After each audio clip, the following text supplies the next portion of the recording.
We're talking about books. We're saying welcome back to Books on the Beach. We're talking about authoring books.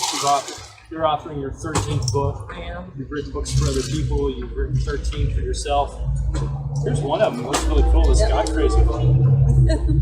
Yes, my God Crazy book was my first book that I brought into this world, and really special. It was really about my own personal journey of faith, and just really having to come to a place where I knew that God was really challenging me to take it deeper with Him. So, you know, all of us as authors and creatives, we have life happen and things get in the way. What would you say to somebody? How can they press through those moments to really get their story to the world when they feel like it's so important?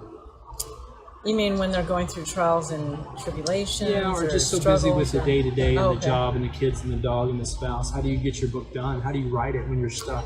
Yeah, well, and I talked a lot about this to authors because I don't think there'll ever be a perfect time to write a book. I've never had one. It's like having a kid, right? In fact, I think the minute you decide to write a book is when everything just kind of breaks loose and every challenge comes your way or every distraction comes your way. And I think that it's very important to be very intentional at scheduling time, at making it at a point. And for me, what I do usually is spend a lot of time taking notes over a long period of time before I actually sit down to write the book. So every chance I get, if you're supposed to write a book, and I think that if you really have a vision for anything, whether it's a book or a business or a dream that God's put in your heart, I feel like that it's something that just doesn't leave you. It's constantly with you. And anytime I've written a book, that book just never leaves me. I mean, it's on my mind, it's on my heart, it's on my spirit.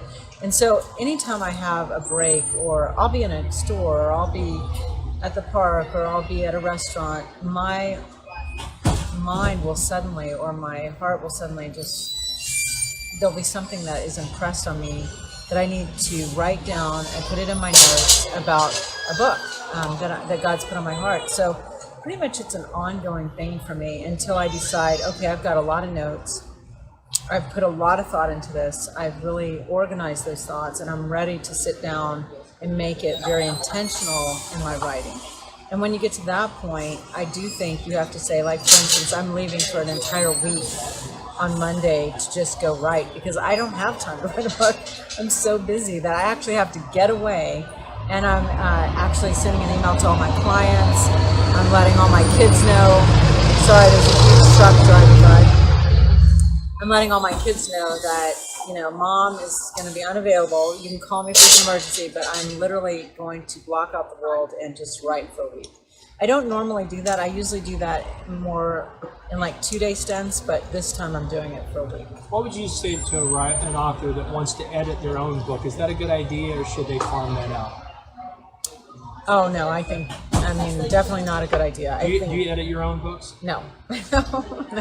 No, I love editors. And I love a lot of editors. When I had my magazine for 9 years, I had 2 editors, and I would have loved to have had like 5. Because the human eye there's just error. There's always going to be error. And even if you go over it 100 times, there's still going to be a mistake in there. So for me to ever edit my own book after I've looked at it for however long, 6 months, a year, there's no way. I would definitely want another set of eyes, another set of critical eyes, people who are experienced in really getting down and drilling down to the very fine tuning of a book. So what other advice would you give an author as we close out here? I know we're going to be following you. You've got a conference coming up because your ministry is really to women. Tell us a little bit about your magazine and your upcoming Boss Summit. Yeah, I'm so excited about both. Well, the Boss magazine is called Boss Talk, and it's really, we think boss and we kind of think, somebody who's really successful.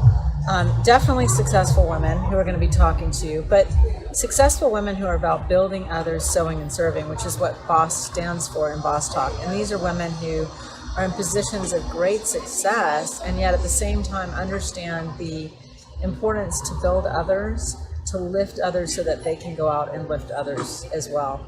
So we have that, Boss Talk magazine, which will have fashion and travel and food and all the things we love, but the core message of the book, of the magazine, is going to really be about how we can build you every single day in your life. And then the same thing with the summit. It's our first one is in San Diego. We're going to do 4 next year, at least we're hoping to. And it's going to be a really huge, large networking. Who are some of your guests there? Well, Paula White and I are doing the main speaking together. And then we have about 6 different amazing workshop leaders talking on everything from understanding where we're going in the future with technology and how it can be an asset to your life, to how to live and love in relationships. And we have, you're going to be there talking on how to publish a book. A lot of great workshops, so you don't want to miss it. It's going to be amazing. I think there's going to be women there from all over, and thanks so much for taking the time to be with us, Michelle. Absolutely. How do people follow you? What's your website? MichelleBorquez.com, and then on Facebook, it's God Crazy with Michelle Borquez, and I have over 100,000 followers on that one. So.